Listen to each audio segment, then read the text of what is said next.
Hello everyone, how are you all? I hope you all are good. First of all, Happy New Year to all of you.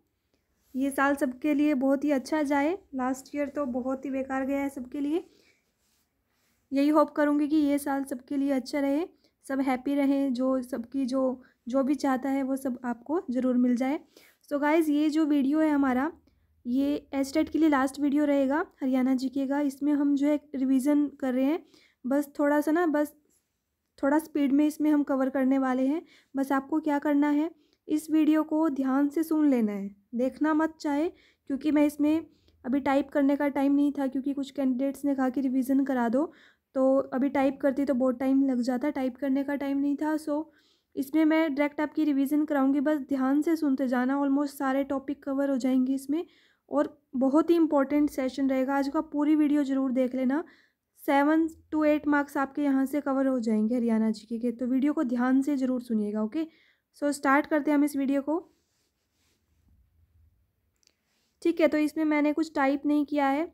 2-3 slides रहेंगी जो hand written notes की रहेंगी, वो देखिएगा। उसके बाद आपको ध्यान से सिर्फ और सिर्फ सुनना है। और अगर अभी तक आपने चैनल को सब्सक्राइब नहीं किया है तो चैनल को सब्सक्राइब जरूर कर लो। ठीक है, इस टाइम पे भी, लास्ट टाइम पे भी एक वीडियो आपके लिए बनाई जा रही है, तो इतना तो आप कर ही सकते हैं कि वीडियो को लाइक ज़रूर कर देना और शेयर कर देना, और अब चैनल को सब्सक्राइब भी ज़रूर कर लेना। तो स्टार्ट करते हैं फर्स्ट टॉपिक से, जो कि बहुत ही इंपॉर्टेंट है हमारा। देखिए, यहाँ से इम्पोर्टेंट जो है क्वेश्चन बनता है, और काफ़ी बार पहले भी एग्जाम में आया, इसको ध्यान से देखना। हरियाणा में कितने आकाशवाणी केंद्र हैं? तो हरियाणा में 3 जो है आकाशवाणी केंद्र हैं। एक जो है सबसे पुराना आकाशवाणी केंद्र रोहतक में है, वो कब बना था?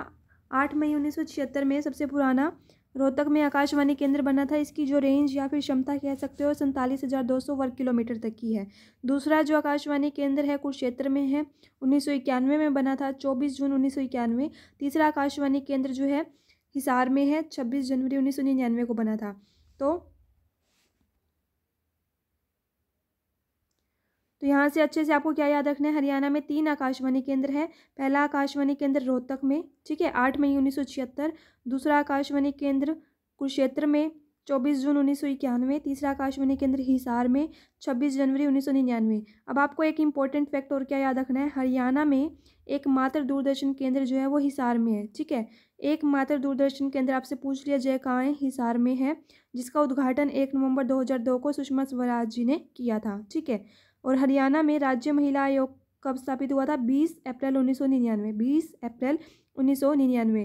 तो एक तो ये आपको आकाशवाणी केंद्र और दूरदर्शन केंद्र अच्छे से याद कर जाना है। आकाशवाणी केंद्र रोहतक, कुरुक्षेत्र और हिसार। आपके पास ये आ सकते हैं कि कहाँ नहीं है, 3 ऑप्शन दे देगा, रोहतक, कुरुक्षेत्र, हिसार। लास्ट में दे दीजिए जैसे भिवानी, तो भिवानी में आकाशवाणी केंद्र नहीं है, तो वहाँ आपको भिवानी टिक करना पड़ेगा। ठीक है, और दूरदर्शन केंद्र कहाँ है? हिसार में है। ओके, नेक्स्ट देखिए, सूरजकुंड मेले से भी काफ़ी बार क्वेश्चन आए हैं स्टेट में, और बहुत ही इंपॉर्टेंट क्वेश्चन बनता है यहाँ से। सूरजकुंड मेला आपको देखने को मिलेगा, कई बुक्स में मिलेगा 1 से 15 फरवरी, और कई जगह 1 से 16 फरवरी। तो ऑप्शन में या तो 1 से 15 फरवरी मिलेगा या 1 से 16 मिलेगा, दोनों ऑप्शन नहीं मिलेंगे। तो आप 1 से 15 वाला ही मोस्टली आते हैं, 1 से 15 फरवरी रहेगा। ठीक है, और ये मेला लगता कहाँ है? हरियाणा में फरीदाबाद में लगता है सूरजकुंड मेला। इसे शिल्पियों का मेला भी, शिल्पियों का कुंभ भी कहा जाता है। ठीक है, अब जो इस साल यानी कि 2020 में जो सूरजकुंड मेला लगा था, इसमें हमारा सहयोगी राज्य रहा था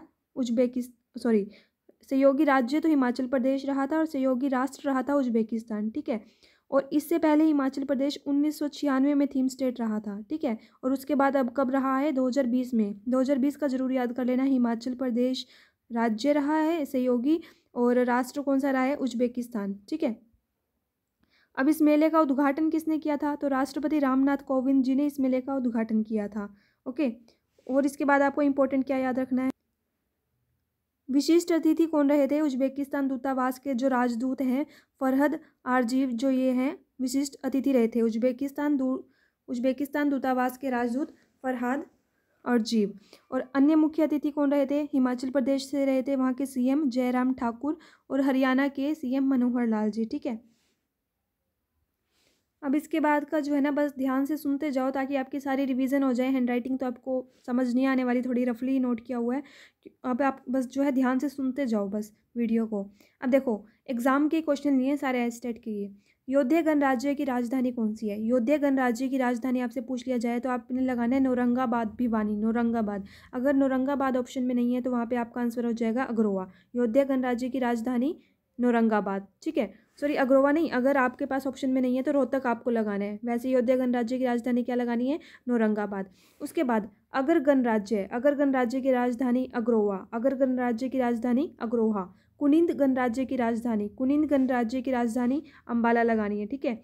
अर्जुन नायक गणराज्य है, अर्जुन नायक गणराज्य कहाँ पर, महेंद्रगढ़, अर्जुन नायक गणराज्य की महेंद्रगढ़।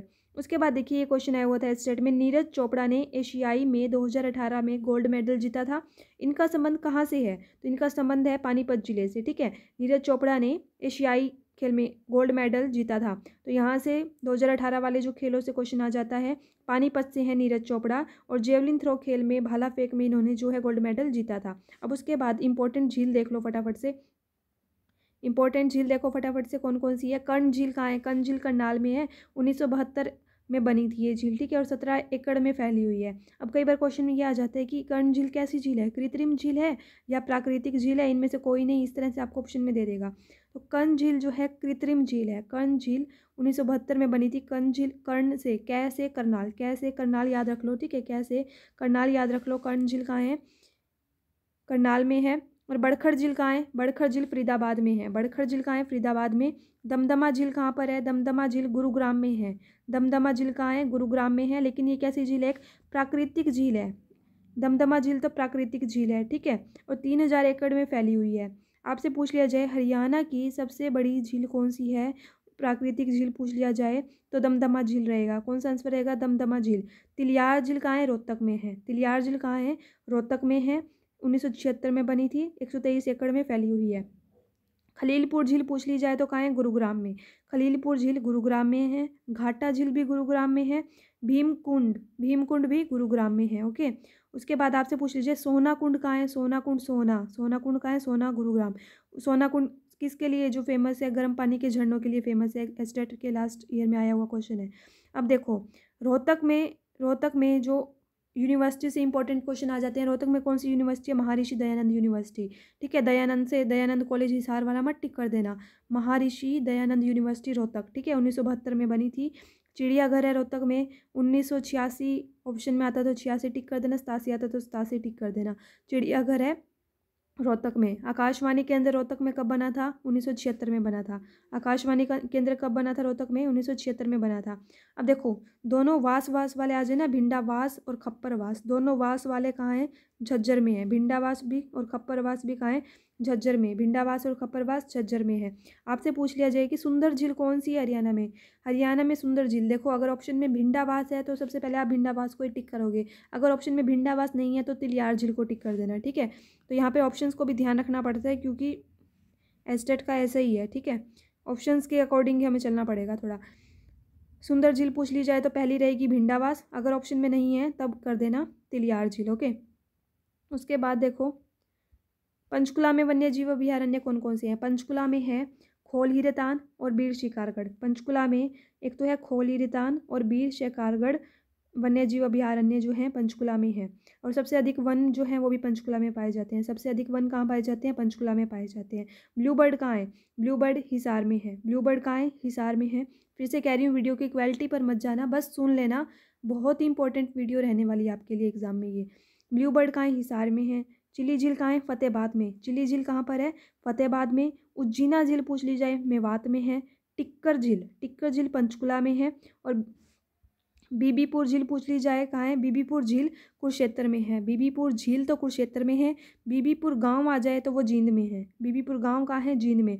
उसके बाद अगर आपसे पूछ लिया जाए कि सेल्फी विद डॉटर अभियान कहाँ से चलाया गया था, तो वो चलाया गया था इसी बीबीपुर गांव से ही। जींद में जो बीबीपुर गांव है यहाँ से सेल्फी विद डॉटर अभियान चलाया गया था। इसके किसने, मतलब जो इसके एम्बेसडर वगैरह रहते हैं वो कौन है, अनवी अग्रवाल हैं। वो कहाँ से हैं, करनाल से हैं। अनवी अग्रवाल कहाँ से हैं, करनाल से हैं, ओके।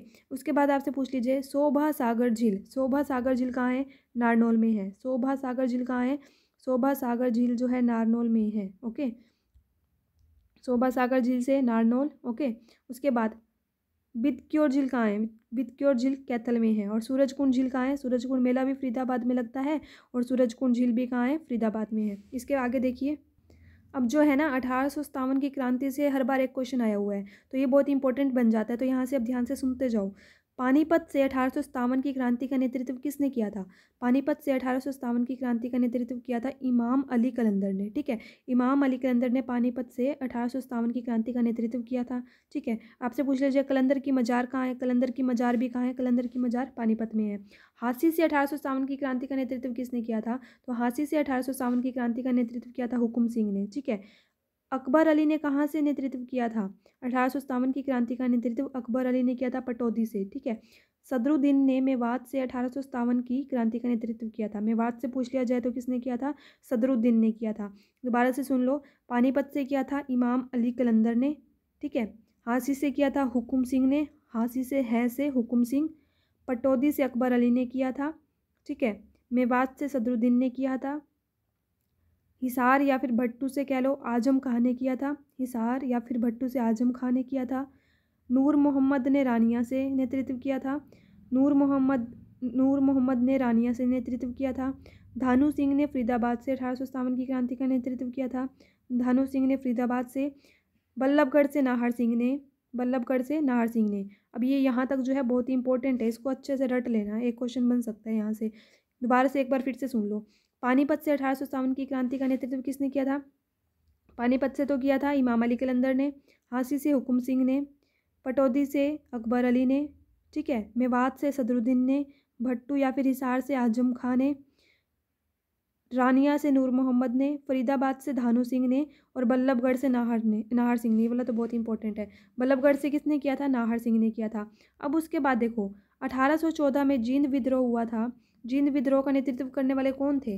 प्रताप सिंह। जींद विद्रोह में हुआ था 1814 में, उसका नेतृत्व किया था प्रताप सिंह ने। फिर उसके बाद 1818 में हुआ था छछरौली विद्रोह। छछरौली विद्रोह का नेतृत्व किया था जोधा सिंह ने। ओके, और 1818 में जो रानिया विद्रोह हुआ था उसका नेतृत्व किया था जाबिद खां ने। दोबारा सुनो, 1814 में जींद विद्रोह का नेतृत्व किया प्रताप सिंह ने। 1818 में छछरौली विद्रोह का नेतृत्व किया जोधा सिंह ने और रानिया विद्रोह का नेतृत्व किया जाबिद खां ने। ठीक है, जींद का प्रताप सिंह, छछरौली का जोधा सिंह, रानिया का जाबिद खान। ठीक है, आगे देखो 1857 की क्रांति में रानिया से किसने नेतृत्व किया था? नूर मोहम्मद ने रानिया से नेतृत्व किया था, हम पहले पढ़ चुके हैं। 1824 में किसान विद्रोह हुआ था। वो किसान विद्रोह कहाँ कहाँ हुआ था? रोहतक, हिसार और गुरुग्राम में ये किसान विद्रोह हुआ था 1824 में, और उसका नेतृत्व सूरजमल ने किया था। सूरजमल के नेतृत्व में 1824 के किसान विद्रोह का नेतृत्व किया गया था। आगे सुनो, 1835 में बनावली का विद्रोह कहाँ हुआ था?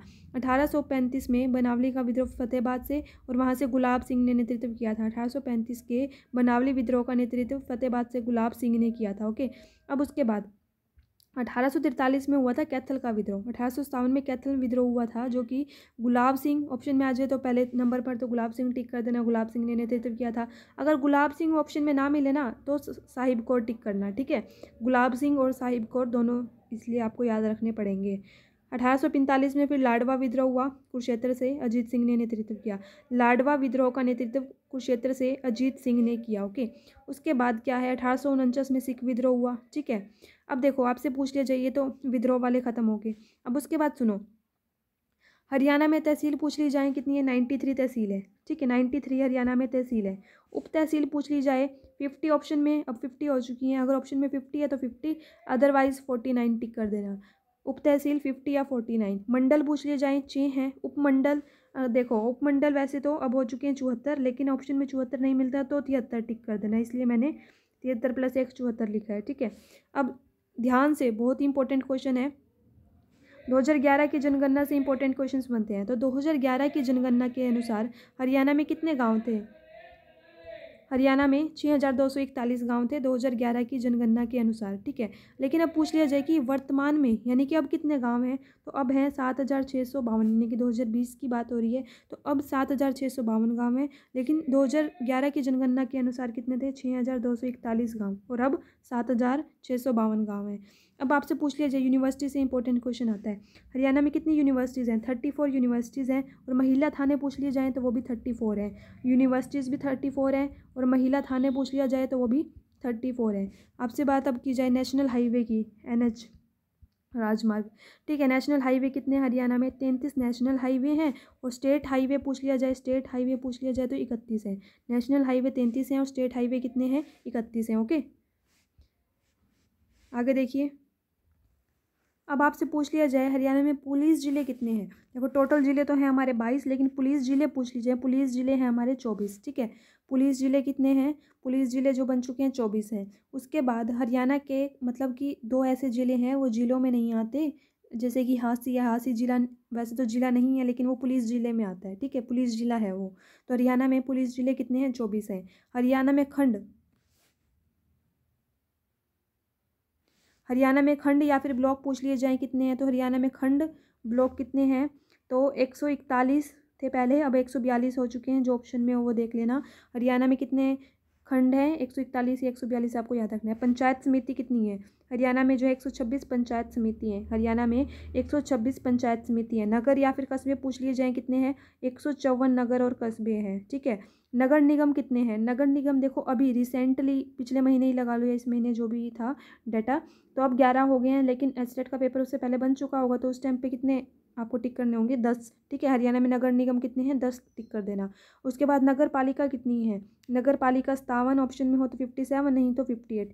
देखो ये तो आपको याद रखना पड़ेगा क्योंकि इसी तरह से, क्योंकि ऑप्शंस के अकॉर्डिंग ही हमें चलना पड़ता है। ओके, उसके बाद नगर पालिका 57 याद रख लो, और नगर परिषद कितनी है, 21 है। ठीक है, नगर पालिका ज़्यादा है, नगर परिषद कम, इस तरह से याद रखना, नगर पालिका और नगर परिषद। अब देखो important question, most important question, 2001 से 2011 में हरियाणा में जनसंख्या वृद्धि दर कितनी है, तो जनसंख्या वृद्धि दर का प्रतिशत पूछ लिया जाए तो कितना है, 19.9% है। जनसंख्या वृद्धि दर का प्रतिशत 19.9% है। ओके, अब उसके बाद हरियाणा में साक्षरता दर कितनी है सॉरी, हरियाणा में साक्षरता दर कितनी है, 75.6% है हरियाणा में साक्षरता दर। तो हरियाणा में साक्षरता दर 75.6% है, जिसमें से पुरुषों और महिलाओं की पूछ ली जाए तो पुरुषों की है 84.1%, 84.1% जो है पुरुषों की साक्षरता दर है, और महिलाओं की कितनी है, 65.9%, 65.9% महिलाओं की साक्षरता दर है। टोटल साक्षरता दर हरियाणा में बात कर लीजिए 75.6, पुरुषों की 84.1, महिलाओं की 65.9। ओके, सबसे अधिक साक्षरता दर कहाँ की है, गुरुग्राम की सबसे अधिक साक्षरता दर है 84%, और सबसे कम साक्षरता दर जो है वो मेवात की है। मेवात की ऑप्शन में अगर 54 आता है ऑप्शन में तो 54 टिक कर देना, 56% होता है तो 56। ठीक है, पहला ऑप्शन हमारा 54 प्रेफरेंस रहेगा। तो सबसे कम साक्षरता दर मेवात की है। ठीक है, अब देखो सबसे कम पुरुष और महिलाएं पढ़े लिखे कहाँ पर हैं, सबसे कम पुरुष और कम पढ़ी लिखी महिलाएं जो है मेवात में हैं। सबसे कम पुरुष और महिलाएं पढ़ी लिखी मेवात में हैं, लेकिन इसके अपोजिट एक चीज़ और आपको याद रखनी है, चाहे वहाँ पर पुरुष और महिलाएं पढ़ी लिखी वहाँ पर कम है मेवात में, लेकिन लिंगानुपात सबसे अधिक मेवात का ही है, लिंगानुपात सबसे अधिक मेवात का ही है। उसके बाद देखो रेवाड़ी में पुरुष साक्षरता दर सबसे अधिक है। अगर आपसे पुरुष साक्षरता दर की बात कर लीजिए, पुरुष साक्षरता दर कौन से जिले की अधिक है, तो रेवाड़ी की अधिक है, 91% है। कितनी है, 91% पुरुष साक्षरता दर है। ओनली पुरुष साक्षरता दर की बात कर ली जाए किसकी, रेवाड़ी की। ओके, रेवाड़ी की 91%। ठीक है, अब उसके बाद देखो कुरुक्षेत्र यूनिवर्सिटी से क्वेश्चन आ जाए तो कुरुक्षेत्र यूनिवर्सिटी पहली यूनिवर्सिटी है। ठीक है, हरियाणा की, और 1956 में बनी थी, संस्कृत भाषा से स्टार्ट हुई थी, और इसका यूनिवर्सिटी का जो है किसने प्रारंभ नींव रखी थी, तो वो नींव रखी थी राजेंद्र प्रसाद जी ने नींव रखी थी। तिरुपति बालाजी मंदिर पूछ लिया जाए तो वो भी कुरुक्षेत्र में है। तिरुपति बालाजी मंदिर कहाँ है, कुरुक्षेत्र में। थोड़ा सा फास्ट ही चलेंगे इस वीडियो में क्योंकि रिवीजन वीडियो है ओनली। अब देखो हिसार में बात कर लीजिए कौन कौन सी यूनिवर्सिटी है, HAU यानी कि हरियाणा एग्रीकल्चर यूनिवर्सिटी कब बनी थी, 2 फरवरी 1970 को बनी थी, और ये एशिया की सबसे बड़ी यूनिवर्सिटी है। HAU क्या है, एशिया की सबसे बड़ी यूनिवर्सिटी है। उसके बाद देखो GJU की बात की जाए तो 1995 में बनी थी, लुआस यूनिवर्सिटी 2010 में। ठीक है, HAU जो है हरियाणा एग्रीकल्चर यूनिवर्सिटी, उसका नाम बदल के क्या कर दिया गया है, चौधरी चरण सिंह यूनिवर्सिटी कर दिया गया। HAU का नाम बदल के चौधरी चरण सिंह यूनिवर्सिटी कर दिया गया है, और ये कब किया गया, 1991 में इसका नाम चेंज कर दिया गया है। वो यूनिवर्सिटी बनी कब थी, 1970 में। और देखो MDU महर्षि दयानंद यूनिवर्सिटी कहाँ है, रोहतक में है, 1976 में बनी थी महर्षि दयानंद यूनिवर्सिटी रोहतक, 1976। उसके बाद चौधरी देवीलाल यूनिवर्सिटी पूछ ली जाए तो सिरसा में है, देवीलाल से सिरसा याद रखना है, 2003 में बनी थी। और देखो बंसीलाल पूछ लिया जाए, चौधरी बंसीलाल यूनिवर्सिटी कहाँ है, भिवानी में है। भगत फूल सिंह महिला विश्वविद्यालय, आई थिंक ये खानपुर में, एक बार चेक कर लेना इसका, भगत फूल सिंह महिला विश्वविद्यालय खानपुर में है, थोड़ा चेक कर लेना इसको, खानपुर में है शायद तो। ठीक है, इसका एग्जैक्ट याद नहीं मुझे। तो भगत फूल सिंह महिला विश्वविद्यालय 2006 में बना, ओके, प्रताप बागवानी विश्वविद्यालय करनाल में है 2016 में। प्रताप बागवानी विश्वविद्यालय कहाँ है? करनाल में, 2016 में बना। कल्पना चावला विश्वविद्यालय भी कहाँ है? करनाल में है। कल्पना चावला है कहाँ से? वो करनाल से ही है, 2016 में बना कल्पना चावला विश्वविद्यालय। कल्पना चावला तारामंडल कब बना? 2007 में बना। ओके, आगे देखिए, इंपॉर्टेंट है अमेठी यूनिवर्सिटी। ये सारे क्वेश्चंस एस्टेट के ही प्रीवियस ईयर के मोस्टली लिए हुए हैं और उनसे रिलेटेड जो क्वेश्चन आ सकते हैं वही हैं, तो बहुत ही ध्यान से सुन लेना इस वीडियो को। और प्लीज़ अगर अच्छी लग रही हो, ठीक है, वीडियो क्वालिटी पर तो मत जाना इस वाली में, लेकिन अगर आपको जो कंटेंट अच्छा लग रहा है तो प्लीज़ लाइक ज़रूर कर देना। लाइक बहुत कम करते हो, व्यूज़ तो काफ़ी होते हैं लेकिन लाइक बहुत कम करते हो, तो शेयर कर देना, लाइक कर देना और सब्सक्राइब करना मत भूलना, ठीक है। इतना सा तो आप कर ही सकते हो। तो देखो, अमेठी यूनिवर्सिटी पूछ लिया जाए, अमेठी यूनिवर्सिटी कहाँ है? गुरुग्राम में, 2010 में है। अमेठी यूनिवर्सिटी कहाँ है? गुरुग्राम में, 2010 में बनी थी। उसके बाद मानव मस्तिष्क केंद्र पूछ लिया जाए, मानव मस्तिष्क केंद्र अगर आपसे पूछ लिया जाए तो गुरुग्राम में है। मानव मस्तिष्क केंद्र कहाँ है? गुरुग्राम में है, 1997 में बना था। अब आपसे पूछ लिया जाए YMCA जो यूनिवर्सिटी है वो कहाँ है? फरीदाबाद में है, लेकिन उसका नाम चेंज कर दिया गया है। अब उसका नाम चेंज करके जगदीश चंद्र बसु यूनिवर्सिटी कर दिया गया है, ठीक है। अब देखो, ये इंपॉर्टेंट है, NIT कहाँ है? कुरुक्षेत्र, 1967 में बना था। NIT कहाँ है? कुरुक्षेत्र में है, और 1963 में बना था। NIT कुरुक्षेत्र 1963 में बना था। ओके, और आपको क्या याद रखना है? संस्कृत विश्वविद्यालय कौन सा है? संस्कृत विश्वविद्यालय कहाँ पर है? मुंदड़ी गांव, कैथल में है। संस्कृत विश्वविद्यालय मुंदड़ी गांव, कैथल में है। यहाँ HBSC के एजुकेशन मिनिस्टर, हाँ जी, HBSC के एजुकेशन मिनिस्टर पूछ ली जाए तो कौन है? कंवरपाल गुर्जर है। HBSC के एजुकेशन मिनिस्टर कौन है? कंवरपाल गुर्जर हैं। गुरुग्राम, देखो गुरुग्राम, अब आपसे ये क्वेश्चन पहले स्टेट में आया हुआ है कि सबसे पहले मेट्रो कहाँ आई थी? गुरुग्राम में आई थी। सबसे पहले मेट्रो गुरुग्राम में आई थी, फिर बल्लभगढ़ में आई थी और फिर फरीदाबाद में। पहले नंबर पर गुरुग्राम, सीक्वेंस पूछ ली जाती है। पहले नंबर पर गुरुग्राम, दूसरे नंबर पर बल्लभगढ़ और तीसरे नंबर पर फरीदाबाद। यहाँ पर मेट्रो आई थी, ठीक है, सबसे पहले हरियाणा में, गुरुग्राम, बल्लभगढ़, फरीदाबाद। अब देखो, गुरुग्राम में सबसे पहले आई थी मेट्रो, 2010 में आई थी, ठीक है। उसके बाद हरियाणा में पहली जो रेल चली थी 1873 में चली थी। हरियाणा में पहली रेल या फिर CNG ट्रेन कह लो कि 1873 में चली थी, और वो कहाँ से कहाँ तक? रोहतक से, रेवाड़ी से रोहतक के बीच चली थी। रेवाड़ी से रोहतक के बीच चली थी, ये आपको याद रखना है। उसके बाद देखो, रेलवे लाइन पहली बार दिल्ली से, रेलवे लाइन जो पहली बार बिछाई गई थी वो दिल्ली और रेवाड़ी के बीच बिछाई गई थी, और नमक ढोने के उद्देश्य से बिछाई गई थी। हैंड राइटिंग ना समझ आ रही हो, बस ध्यान से सुन लो, आवाज़ तो क्लियर आ रही होगी, आई होप, ठीक है। हरियाणा केसरी के नाम से किसे जाना जाता है? तो पंडित नेकीराम शर्मा को हरियाणा केसरी के नाम से जाना जाता है। मोस्ट इंपॉर्टेंट है, हरियाणा केसरी के नाम से किसे जाना जाता है? पंडित नेकीराम शर्मा को हरियाणा केसरी के नाम से जाना जाता है। हरियाणा केसरी समाचार पत्र किसने निकाला था? अब ये क्वेश्चन अलग है। हरियाणा केसरी समाचार पत्र किसने निकाला था? तो बनारसी दास गुप्ता ने। हरियाणा केसरी समाचार पत्र के प्रतिपादक कौन है? बनारसी दास गुप्ता हैं। आधुनिक हरियाणा के जनक पूछ लिया जाए तो चौधरी बंसीलाल हैं, और हरियाणा के जनक पूछ लिया जाए तो देवीलाल हैं। आधुनिक हरियाणा के जनक पूछ लिया जाए तो चौधरी बंसीलाल हैं। दोबारा रिपीट कर रही हूँ मैं, ध्यान से सुन लेना। आधुनिक हरियाणा के जनक चौधरी बंसीलाल हैं और हरियाणा के जनक देवीलाल हैं। उसके बाद देखो, कार्यकाल से क्वेश्चन आ जाता है, मंत्रियों के कार्यकाल से क्वेश्चन आ जाता है कि बंसीलाल जी का कार्यकाल सबसे ज़्यादा रहा है हरियाणा में, 4633 दिन का रहा है बंसीलाल जी का, ठीक है। बंसीलाल जी का 4633 दिन का रहा है, ठीक है। उसके बाद भजनलाल जी का कार्यकाल रहा है 3952 दिन का, और हुड्डा जी का कार्यकाल 10 साल का रहा है, और देवीलाल जी का कार्यकाल 1608 दिन का रहा है। सबसे ज़्यादा कार्यकाल वाले मंत्री कौन रहे हैं? बंसीलाल जी का कार्यकाल रहा है 4633। बंसीलाल जी का कार्यकाल याद रख लेना, 4633 दिन सबसे ज़्यादा समय तक रहने वाले मुख्यमंत्री हैं, ठीक है। अब देखो, कालेसर नेशनल पार्क को किस किस की सीमा लगती है? कालेसर नेशनल पार्क जो है उसको हिमाचल प्रदेश की और उत्तराखंड की सीमा लगती है। कालेसर नेशनल पार्क को हिमाचल प्रदेश की और उत्तराखंड की सीमा लगती है। अब आपको ध्यान रखना है, धूसर मृतभांड कहाँ पाए गए हैं? धूसर मृतभांड जो है भगवानपुर में पाए गए हैं।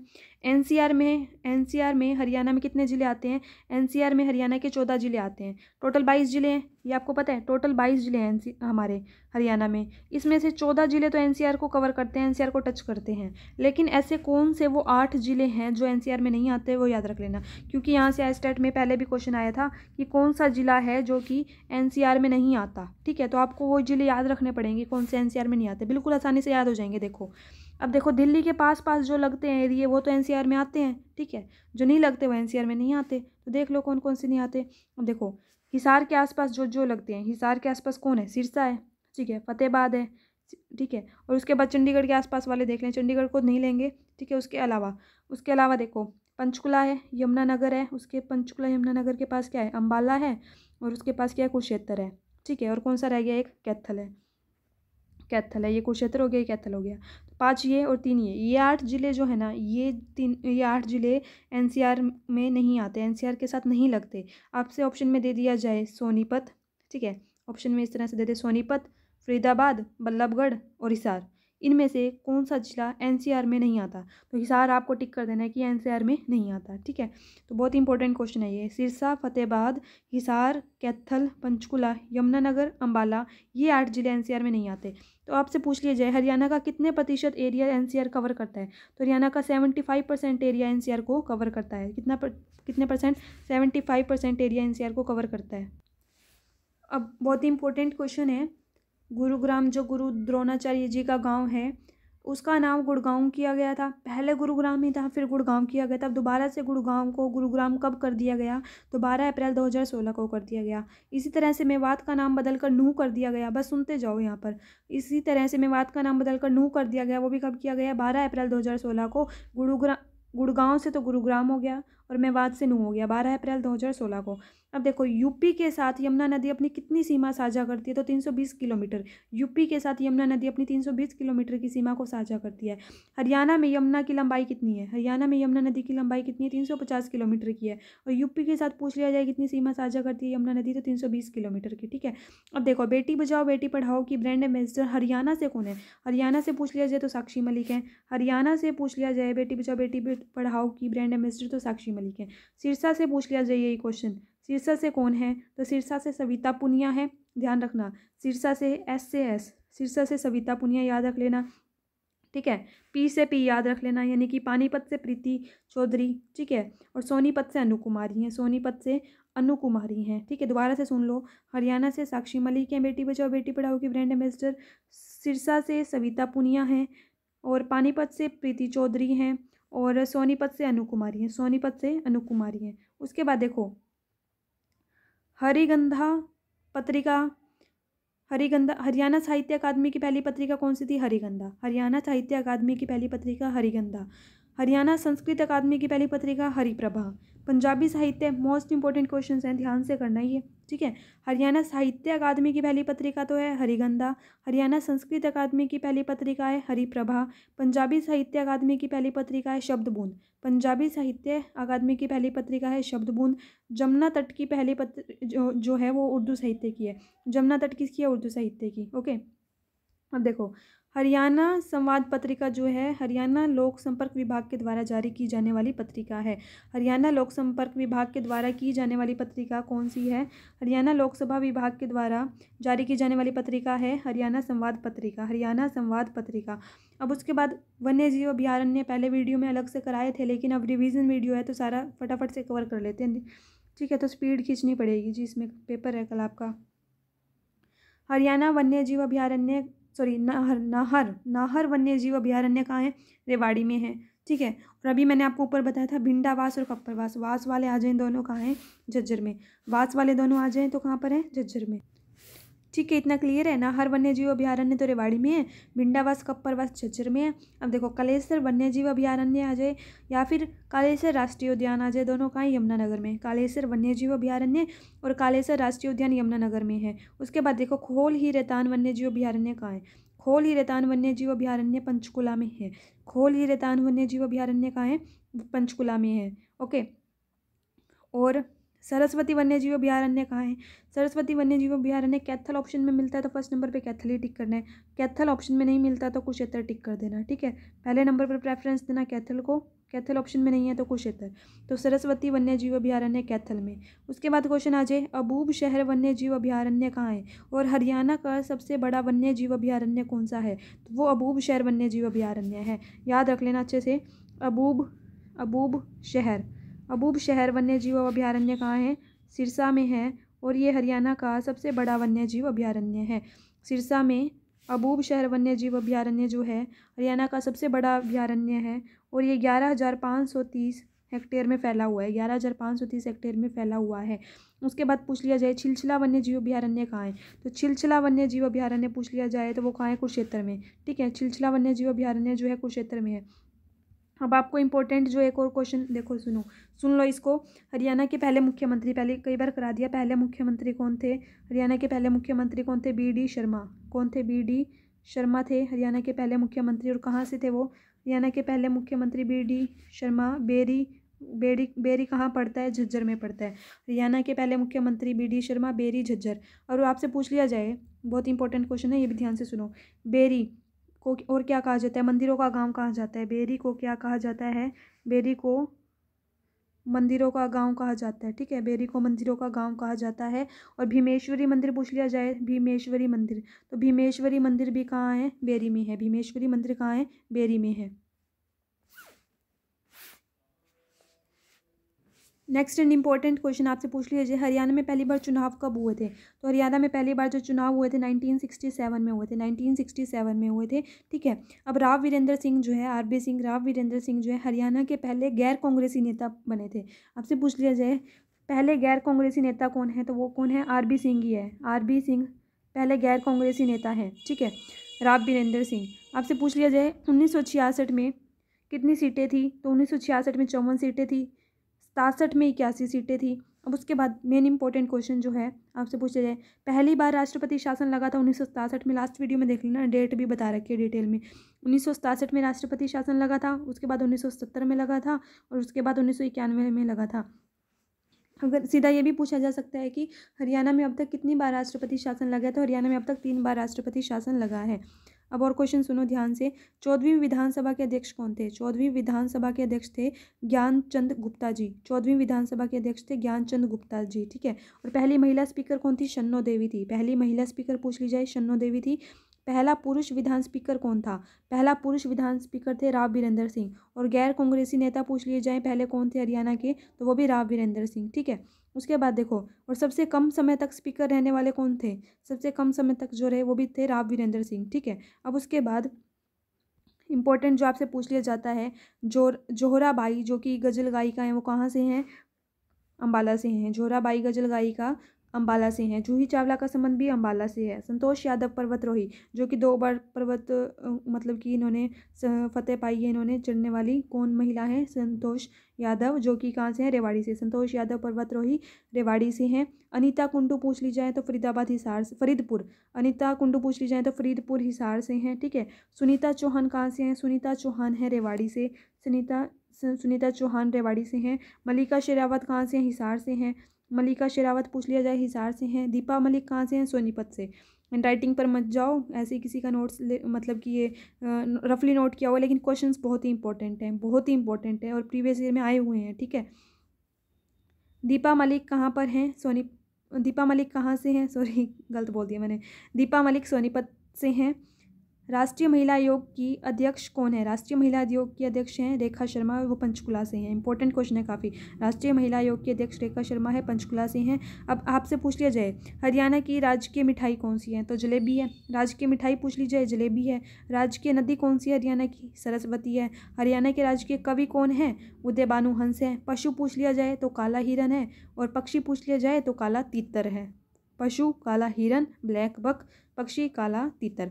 अब देखो मैंगो मेला पूछ लिया जाए तो मैंगो मेला कहाँ लगता है, मैंगो मेला most important question Pinjore garden में लगता है, पंचकुला में। ठीक है, पिंजौर गार्डन में लगता है, पंचकुला में लगता है। और इस बार जो है 6 से 7 जुलाई को लगा था, लेकिन ऑनलाइन ही लगा था क्योंकि कोविड-19 के करके ऑनलाइन ही इस बार इसको सेलिब्रेट किया गया था। अब देखो टीचर होम कहाँ है, टीचर होम पंचकुला में है। खुले में शौच मुक्त जिला कौन सा है, खुले में शौच मुक्त जिला है सिरसा। ठीक है, 24 घंटे इलेक्ट्रिसिटी प्रोवाइड करने वाला जिला कौन सा है, पंचकुला है। आवारा पशुओं से मुक्त और पॉलीथीन से मुक्त जिला कौन सा है, फतेहाबाद है। ठीक है, अब आपसे पूछ लिया जाए इंपॉर्टेंट क्वेश्चन है, HBSE बोर्ड का पेपर है स्टेट का, तो आपसे पूछ लिया जाए कि 10th का बोर्ड कब बना था, 10th क्लास का बोर्ड बना था 1970 में। 10th क्लास का बोर्ड बना था 1970 में। और 12th क्लास के बोर्ड बनने की घोषणा तो की गई थी 1984-85 में। घोषणा पूछी जाए तो 84-85 में, लेकिन आपसे पूछा जाएगा एडमिशन जो है 12th के स्टार्ट हुए थे 86-87 में, तो 86-87 ही ठीक रहेगा आपका, 86-87।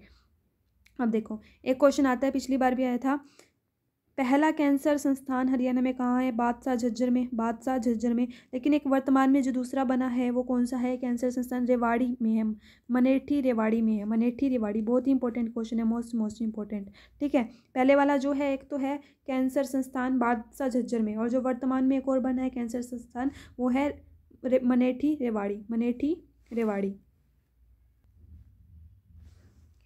अब इससे आगे के जो इंपॉर्टेंट क्वेश्चन है ना, बहुत ही इंपॉर्टेंट, बस उनको सुनते जाओ। ठीक है, मेरे पास नोट मतलब कि इस तरह से बनाए हुए नहीं हैं, लेकिन मैं आपको सारे रिवाइज करा रही हूँ, तो बस ध्यान से सुनते जाओ। अब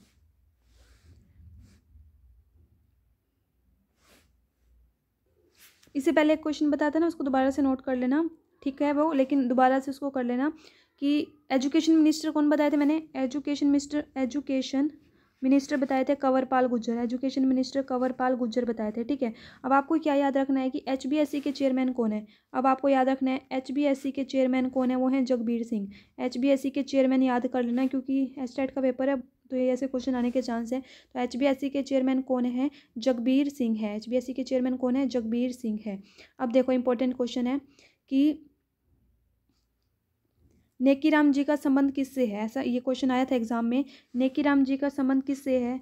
तो देखो, होम रूल आंदोलन, गांधी से मिलने, ऑप्शन ए था होम रूल आंदोलन से, गांधी से मिलने भिवानी गए थे, उसके बाद संदेश पत्रिका भिवानी, या फिर 1952 से 56 की राज्यसभा।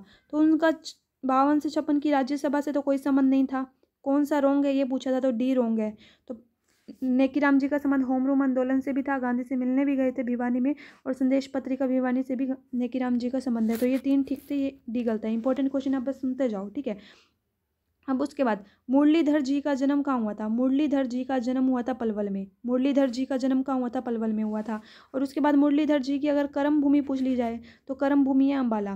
कर्म भूमि क्या है? अम्बाला है मुरलीधर जी की। ठीक है, अब उसके बाद मुरलीधर जी जो है उनका समाचार पत्र कौन सा है? 1889 में आया था खैर संदेश। ठीक है, कौन सा समाचार पत्र है मुरलीधर जी का? तो खैर संदेश। मुरलीधर जी का खैर संदेश जो है मुरलीधर जी का समाचार पत्र है, जो कि 1889 में आया था, 1889 में। अब देखो कांग्रेस की शाखा कब आई थी? कांग्रेस की शाखा हरियाणा में 1886 अम्बाला में। तो कांग्रेस की शाखा 1886 में। ठीक है, अब देखो सूरजकुंड मेले की शुरुआत कब हुई थी? सूरजकुंड मेले की शुरुआत कब हुई थी? 1987 में सूरजकुंड मेले की शुरुआत हुई थी। ठीक है, तो पार्टनर कंट्री इसमें पहली बार कब बनी थी? पार्टनर जो इसके अंदर पार्टनर कंट्री की स्टार्ट हुई थी 2013 से। 2013 से पार्टनर कंट्री इसमें रहने लगी थी। अब जो इस बार मेला लगा था ना, जो 2020 में मेला लगा था, वो हमारा 34वां सूरजकुंड मेला था। आपसे पूछ लिया जा सकता है, ऐसे ऑप्शन दे दिए जाए 32, 33। ठीक है, तो 34वां रहेगा, 34वां इस बार सूरजकुंड मेला लगा था। ठीक है, और इस बार मैंने आपको ये पहले भी करवा दिया है, दोबारा से सुन लो कि इस बार जो है पार्टनर कंट्री रही थी उज्बेकिस्तान, पार्टनर कंट्री उज्बेकिस्तान रही थी, और पार्टनर स्टेट कौन सी रही थी? पार्टनर स्टेट रही थी हिमाचल प्रदेश। ठीक है, अब उसके बाद इंपॉर्टेंट क्वेश्चन है 20वीं पशु जनगणना से जो इंपॉर्टेंट क्वेश्चन है, 20वीं पशु जनगणना 2019 में हुई थी जो, उसे इंपॉर्टेंट क्वेश्चन क्या है? सबसे अधिक पशु कहाँ है? सबसे अधिक पशु पूछ लिए जाए हिसार में है, सबसे कम पशु पूछ लिए जाए पंचकुला में है। सबसे अधिक पशु हिसार, सबसे कम पशु पंचकुला। सबसे अधिक पशुओं का वध कहाँ पर होता है? मेवात में होता है। सबसे कम पशुओं का वध वाला जिला कौन सा है? दादरी है। ठीक है, सोम तीरथ पूछ लिया जाए, सोम तीरथ कहाँ है? सोम तीरथ जींद में है। ठीक है, सबसे अधिक भैंसें कहाँ पाई जाती हैं? ऑप्शन में अगर हिसार है तो फर्स्ट नंबर पर हिसार ही टिक कर देना, फर्स्ट नंबर पर हिसार है। ठीक है, सबसे अधिक भैंसें कहाँ पाई जाती हैं? हिसार। और उसके बाद सेकंड नंबर पर जींद है इस पशुगणना जनगणना के अनुसार। ठीक है, सेकंड नंबर पर कौन सा है? जींद है। सबसे अधिक गायें और बकरी कहाँ पाई जाती हैं? सिरसा में। सबसे अधिक गायें और बकरी सिरसा में पाई जाती हैं। सबसे अधिक गधे पूछ लिया जाए, सबसे अधिक गधे पूछ लिया जाए पलवल में पाए जाते हैं। सबसे अधिक कुत्ते गुरुग्राम में पाए जाते हैं।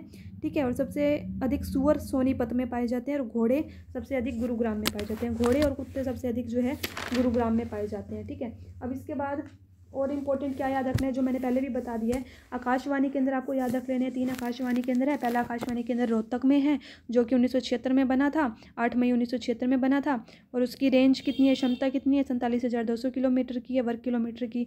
और दूसरा आकाशवाणी केंद्र पहला रोहतक में है, दूसरा कुरुक्षेत्र में बना, जो कि 1991 में बना, और तीसरा हिसार में 1999 में। ठीक है। और आपको क्या याद रखना है, दूरदर्शन केंद्र पूछ लिया जाए, दूरदर्शन केंद्र कौन सा, एकमात्र दूरदर्शन केंद्र हिसार में है, जिसका उद्घाटन 1 नवंबर 2002 को सुषमा स्वराज जी ने किया था। और आपको इंपॉर्टेंट जो याद रखना है, बाकी का हम पहले वाली वीडियो में भी कवर कर चुके हैं, तो पहले वाली वीडियोस भी एक बार जल्दी से देख लेना, चाहे स्पीड बढ़ा के देख लेना, 1.52 की स्पीड पे देख लेना, लेकिन वो पहले वाली वीडियो जरूर देख लेना। ठीक है। अब उसके बाद चलो वो भी थोड़ी सी मैं रिवाइज करा देती हूँ इसमें। तो हमने जनसंख्या डिस्कस की थी, वो आपको कैसे याद रखनी है, 253, 51, 462, इस तरह से मैंने आपको याद रखने को बात कहा था। और आपसे क्या पूछ लिया जाए, एरिया कितना है, एरिया कितना है, क्षेत्रफल, क्षेत्रफल कितना है हरियाणा का, 44,212 वर्ग किलोमीटर, 44,212 वर्ग किलोमीटर का एरिया बताया था मैंने आपको। ठीक है। उसके बाद इंपॉर्टेंट क्या बताया था मैंने, कि विधानसभा सदस्यों की संख्या आपको याद रखने को बोली थी। विधानसभा सदस्यों की संख्या 90 है, और लोकसभा सदस्यों की संख्या 10 है, और राज्यसभा की 5 है। विधानसभा की कितनी है, 90 है सदस्यों की संख्या। ठीक है। और लोकसभा की कितनी है, 10 है, लोकसभा की 10 है, और राज्यसभा की कितनी है, राज्यसभा की 5 है। ठीक है। और उसके बाद पहले हमारे राज्यपाल कौन रहे थे, पहले राज्यपाल रहे थे धर्मवीर, पहले राज्यपाल धर्मवीर। और उसके बाद राज्यपाल तो पहले धर्मवीर रहे थे, और पहले मुख्यमंत्री कौन रहे थे, भगवत दयाल शर्मा, भी हमने डिस्कस किया। पहले राज्यपाल रहे थे धर्मवीर, पहले राज्यपाल धर्मवीर, और मुख्यमंत्री भगवत दयाल शर्मा। ठीक है। अब क्षेत्रफल की दृष्टि से हरियाणा का भारत में कौन सा स्थान है, क्षेत्रफल की दृष्टि से हरियाणा का भारत में 21वां स्थान है, 21वां स्थान है। और आपसे पूछ लिया जाए सबसे अधिक क्षेत्रफल वाला जिला कौन सा है, सबसे अधिक क्षेत्रफल वाला जिला है सिरसा, सबसे अधिक क्षेत्रफल वाला जिला पूछ लिया जाए सिरसा है। और सबसे कम क्षेत्रफल वाला जिला पूछ लिया जाए तो कौन सा है, सबसे कम क्षेत्रफल वाला जिला है फरीदाबाद, सबसे कम क्षेत्रफल वाला जिला फरीदाबाद है। ठीक है। और आपको क्या याद रखना है, लिंगानुपात, हाँ जी मोस्ट इंपॉर्टेंट क्वेश्चन, लिंगानुपात कितना है हरियाणा का, लिंगानुपात ही मैंने आपको सारा पहले वाली वीडियोस में करा रखे हैं, यहाँ पर बस मैं स्पीड में रिवीजन करा रही हूँ। हरियाणा का लिंगानुपात कितना है, 879 है, हरियाणा का लिंगानुपात 879। इसका मतलब क्या होता है कि 879 जो है लिंगानुपात है, 879 पुरुष हैं, और 1,000 पुरुषों पर 879 महिलाएं, यानी कि इस अकॉर्डिंग क्या होता है ना, 1,000 से इसको हम कैलकुलेट करते हैं। तो हरियाणा का लिंगानुपात कितना है, 879 है। ठीक है। उसके बाद आपसे पूछ लिया जाए कि हरियाणा का जनसंख्या घनत्व कितना है, तो 573 प्रति वर्ग किलोमीटर, हरियाणा का जनसंख्या घनत्व पूछ लिया जाए तो 573 प्रति वर्ग किलोमीटर, और लिंगानुपात पूछ लिया जाए तो 879। और आपको इंपॉर्टेंट क्या याद रखना है, मैंने आपको पहले बता दिया कि हरियाणा का सबसे अधिक महिला साक्षरता वाला जिला पूछ लिया जाए तो गुरुग्राम है, और सबसे कम महिला साक्षरता वाला जिला मेवात है। ठीक है। पुरुष साक्षरता वाला जिला सबसे अधिक रेवाड़ी है, और सबसे कम पुरुष साक्षरता वाला जिला मेवात है। ठीक है। और हरियाणा में महिला साक्षरता दर बताई थी आपको 65.9% की। ठीक है। उसके बाद लिंगानुपात बता दिया था, वो भी याद रखना है। सबसे अधिक लिंगानुपात वाला जिला, चाहे एजुकेशन कम है लेकिन लिंगानुपात वहाँ ज़्यादा है मेवात में, और चाहे एजुकेशन गुरुग्राम में ज़्यादा है लेकिन लिंगानुपात गुरुग्राम का कम है, ये आपको याद रख लेना है। और क्या याद रखना है, एक सेकेंड रुकिए, इंपॉर्टेंट देख लेती हूँ मैं, कुछ रह ना जाए। क्षेत्रफल की दृष्टि से हमने देख लिया हरियाणा का भारत में 21वां स्थान है। ठीक है।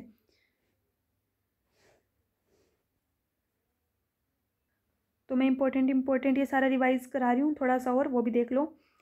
अच्छा जी, अब आपको याद रखना है, राजकीय पशु हमने याद कर लिया है, राजकीय पशु ब्लैक बक, पक्षी, काला तीतर। और आपसे पूछ लिया जाए कि हरियाणा की मुख्य भाषाएं कौन सी हैं, हिंदी और हरियाणवी हरियाणा की मुख्य भाषाएं हैं। हाँ जी, सबसे इंपॉर्टेंट, हरियाणवी भाषा में लिखा गया सबसे प्रथम उपन्यास कौन सा है, झाड़ू फिरी। ठीक है, प्रथम उपन्यास झाड़ू फिरी। और हरियाणा के केसरी किसे कहा जाता है, हरियाणा केसरी किसे कहा जाता है, नेकीराम शर्मा को हरियाणा केसरी कहा जाता है, पंडित नेकीराम शर्मा को हरियाणा केसरी कहा जाता है। हरियाणा के प्रथम राज्य कवि कौन थे, हरियाणा के प्रथम राज्य कवि कौन थे, हरियाणा के प्रथम राज्य कवि थे उदय भानु हंस। प्रथम राज्य कवि पूछ लिया जाए तो उदय भानु हंस थे। ठीक है, उदय भानु हंस थे। उसके बाद आपको याद रखना है, हरियाणा में कौन कौन सी पर्वत श्रेणियाँ हैं? उत्तर पूर्व में तो हैं शिवालिक की पहाड़ियाँ। शिवालिक की पहाड़ियाँ पूछ लिया जाए तो उत्तर पूर्व में है, और अरावली की पहाड़ियाँ पूछ लिया जाए तो दक्षिण पश्चिम में है। काफ़ी बार क्वेश्चन आया, ध्यान रख लेना इसको, बहुत इंपॉर्टेंट है। उत्तर पूर्व में पूछ ली जाए, उत्तर पूर्व में तो हैं शिवालिक की पहाड़ियाँ, उत्तर पूर्व में शिवालिक की पहाड़ियाँ हैं। और दक्षिण पश्चिम में पूछ लिया जाए, दक्षिण पश्चिम में पूछ लिया जाए तो कौन सी हैं? अरावली की पहाड़ियाँ। दक्षिण पश्चिम में कौन सी पहाड़ियाँ हैं? अरावली की पहाड़ियाँ, ठीक है। उसके बाद आपसे पूछ लिया जाए कि प्रमुख नदियाँ कौन सी हैं? यमुना, घग्गर और मारकंडा नदी जो हैं हरियाणा की प्रमुख नदियाँ हैं। और हाँ, सबसे बड़ा पशु फार्म कहाँ है? सबसे बड़ा पशु फार्म कहाँ है? हिसार में है। सबसे बड़ा पशु फार्म कहाँ है? हिसार में है, ठीक है। उसके बाद हमने पिंजौर गार्डन पता है पिंजौर में है। फ्लेमिंगो आपको बता दिया हिसार में है। मैना पर्यटन स्थल रोहतक में है, ठीक है। दमदमा गुरुग्राम में है। सुल्तानपुर पक्षी विहार भी गुरुग्राम में है। और आपको जो इम्पोर्टेंट याद रखना है, एक ये और याद रख लेना, पहले भी बताया था मैंने आपको वीडियो में, सच्चर फॉर्मूला बहुत इंपॉर्टेंट क्वेश्चन है। सच्चर फॉर्मूला कब लागू हुआ? सच्चर फॉर्मूला कब लागू हुआ? सच्चर फॉर्मूला तो हुआ 1949 में लागू। सच्चर फॉर्मूला 1949 में लागू हुआ। और क्षेत्रीय फॉर्मूला पूछ लिया जाए, क्षेत्रीय फॉर्मूला 1956 में लागू हुआ। बहुत इंपॉर्टेंट क्वेश्चन है। सच्चर फॉर्मूला 1949 में लागू हुआ। पहले वाला देखो 1949 सच्चर फॉर्मूला, उसके बाद क्षेत्रीय फॉर्मूला आया था तो वो 1956 में। पहले सच्चर फॉर्मूला और फिर क्षेत्रीय फॉर्मूला। सच्चर फॉर्मूला 1949, क्षेत्रीय फॉर्मूला 1956, ठीक है। उसके बाद आपको जो याद रखना है, हाँ जी, एक और इम्पोर्टेंट क्वेश्चन था कि हरियाणा जो है भारत के उत्तर पश्चिम में तो है 27 डिग्री 39 इंच से 30 डिग्री 55 इंच उत्तरी अक्षांश में पूछ लिया जाए, ठीक है। हरियाणा का अगर आपसे पूछ लिया जाए, भौगोलिक स्थिति की बात कर ली जाए तो उत्तरी अक्षांश में, उत्तर में, ठीक है, उत्तर पश्चिम में पूछ लिया जाए तो 27 39 से कितना 30 55, 27 39 से 30 55 है, ठीक है। और अगर आपसे पूछ लिया जाए, अगर आपसे पूर्वी अक्षांश में बात कर ली जाए, पूर्वी अक्षांश में कितना है? 74 27 से 77 36, ठीक है। ये आपको याद रखना है। उत्तर में 27 30 और 74, ऐसे याद रख लेना, उत्तर में 27 30 और पूर्व में 74 77, ठीक है। उसके बाद इम्पोर्टेंट आपको जो याद रखना है, मैदानी क्षेत्रफल जो है सबसे ज़्यादा है हरियाणा में, एक आपको ये याद रख लेना है। और आपको क्या याद रखना है? शिवालिक की पहाड़ियों में सबसे अधिक वर्षा जो है 216 सेंटीमीटर की रहती है, और दक्षिण क्षेत्र में 25 से 28 सेंटीमीटर की रहती है, ठीक है। एक बार हल्का सा वन्य जीव अभ्यारण्य और रिवाइज करा रही हूँ दोबारा से, बहुत इंपॉर्टेंट है क्योंकि हर बार आता है तो वो सुन लो एक बार फिर से, ठीक है। सुल्तानपुर राष्ट्रीय उद्यान पूछ लिया जाए, गुरुग्राम में है। कलेसर राष्ट्रीय उद्यान या कलेसर वन्य जीव अभ्यारण्य यमुनानगर में है, ठीक है। वीर शेखारगढ़ वन्य जीव अभ्यारण्य बताया था पंचकुला में। अब छिलछिला वन्य जीव बताया था कुरुक्षेत्र में। नाहर वन्य जीव अभ्यारण्य रेवाड़ी में।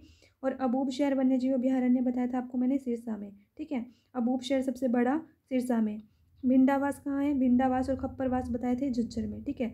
सरस्वती आपको बताया था पहले नंबर पर कैथल, नहीं तो कुरुक्षेत्र। सरस्वती ऑप्शन में कैथल आ जाए तो क्या करना है? सरस्वती के लिए, सरस्वती इंपॉर्टेंट है काफ़ी, ठीक है, तभी दोबारा करा रही हूँ। सरस्वती के लिए पहले नंबर पे तो आपको कैथल और दूसरे नंबर पर कुरुक्षेत्र। खोली रेतान पूछ लिया जाए तो पंचकुला में है। बीरबारा वन्य जीव अभ्यारण्य जींद में है। और आपको क्या याद करना था? चिंकारा प्रजनन केंद्र पूछ लिया जाए, चिंकारा प्रजनन केंद्र नहीं कराना वो करा देती हूँ। चिंकारा प्रजनन केंद्र कैरू में है, कैरू भिवानी। मगरमच्छ प्रजनन केंद्र भोर सिदान कुरुक्षेत्र में है, मगरमच्छ प्रजनन केंद्र भोर सिदान कुरुक्षेत्र में है। गिद्ध संरक्षण केंद्र पिंजौर में है, ठीक है, गिद्ध संरक्षण केंद्र पिंजौर पंचकुला में है। फीसेंट पूछ लिया जाए, फीसेंट प्रजनन केंद्र मोरनी पंचकुला में है, ठीक है। रेड जंगल प्रजनन केंद्र पूछ लिया जाए तो पिंजौर में है। मयूर चिंकारा केंद्र मोस्ट इंपॉर्टेंट, मयूर एवं चिंकारा प्रजनन केंद्र झाबुआ रेवाड़ी में है, ठीक है। और ब्लैक बक प्रजनन केंद्र कहाँ है? पीपली कुरुक्षेत्र में। सो गाइज ये इंपॉर्टेंट जो था रिवीजन का मैंने ले लिया है, कुछ वीडियोस पहले भी करा रखी हैं वो भी ज़रूर देख लेना। सो इसी के साथ best of luck to all of you, अच्छे से पेपर करके आना। और वीडियो को प्लीज़ लाइक और शेयर कर देना और चैनल को सब्सक्राइब जरूर कर देना, सब्सक्राइब करना मत भूलना, ठीक है। इतना तो ज़रूर आपको करना ही होगा, इतने एफर्ट्स कर रहे हैं, एफर्ट्स अगर आपके लिए किए जा रहे हैं लास्ट टाइम पर, तो प्लीज़ इसको शेयर कर देना। मे बी थोड़ी देर तक CDP की भी वीडियो आ जाए, रिविज़न की ट्राई करूँगी, सर को बोला हुआ है, तो इसी के साथ मिलते हैं नेक्स्ट वीडियो में एस्टेट के एग्ज़ाम के बाद आपसे। ओके, सो बाय बाय, टेक केयर।